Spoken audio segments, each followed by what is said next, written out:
little deeper here. What about team cultures? You played in a Kiwi football team that didn't lose a game at the World Cup.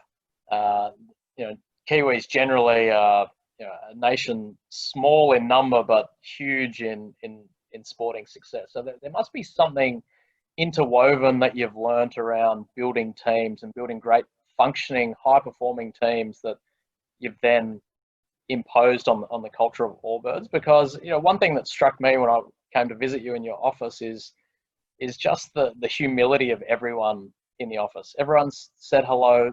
I know that sometimes you work the front desk, as does your co-founder. Everyone's chipping in. There's a great sense of normalcy. There's no deep hierarchy.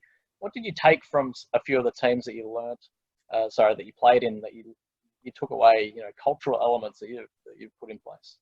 Yeah, I mean, I think, yeah, and to answer your question just a little bit obliquely, I think one of the pieces of analysis you do when you're playing sport is you understand if you're going to be good, what your strengths are and what your weaknesses are, and you play to those.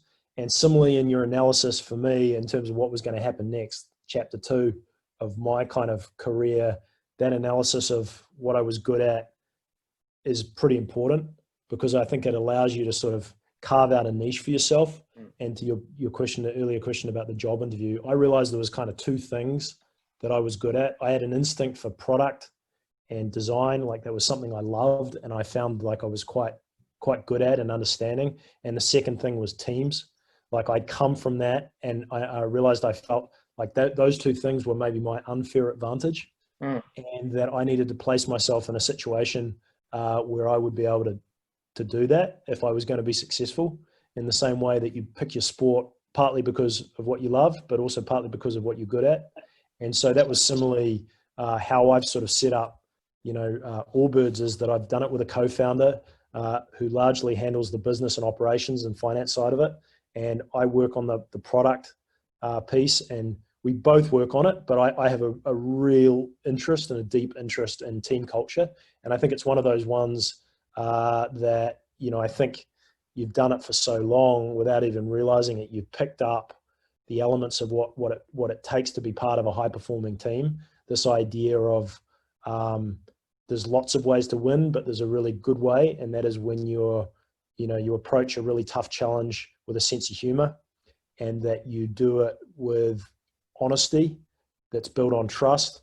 And then most importantly for me, and I think this was a big unlock when I was playing sport, the professional side of it was great. Don't get me wrong. It was a thrill to be paid and to get free gear. But the thing that really unlocked it for me was playing for my country. So I knew if I was going to be successful in the second chapter, that it had to be linked to some sort of purpose. And it wasn't my purpose. I found it through my co-founder. This idea of the environment and making products that were sustainable became our mission and purpose. And those are the things that we've really built our culture around. And it's not dissimilar from the high performance culture that we had with the All Whites, which was a group of people that enjoyed themselves, that were close, and they attacked this really, really important thing that was larger than any one of them.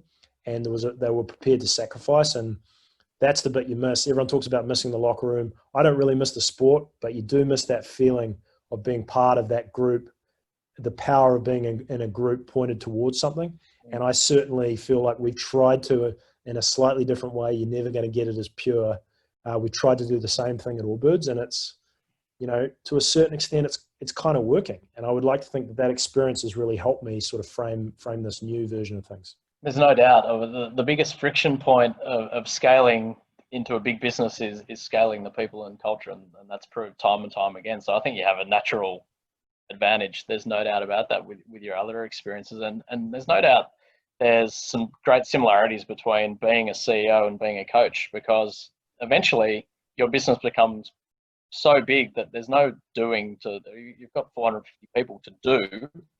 Your job is to mentor and to coach and to sort of work through their professional and personal development. And all the best coaches that you had, I'm sure, had that same mentality that you're probably now taking into your role as a CEO, with a focus on people and culture.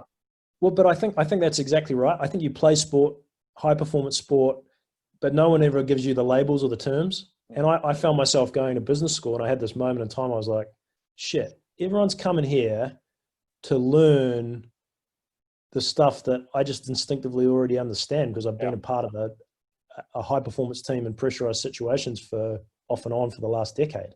And I was like, well, I can't just do this. I can actually excel in this. But no one gives you a framework when you're playing sport to talk about leadership or teamwork or management.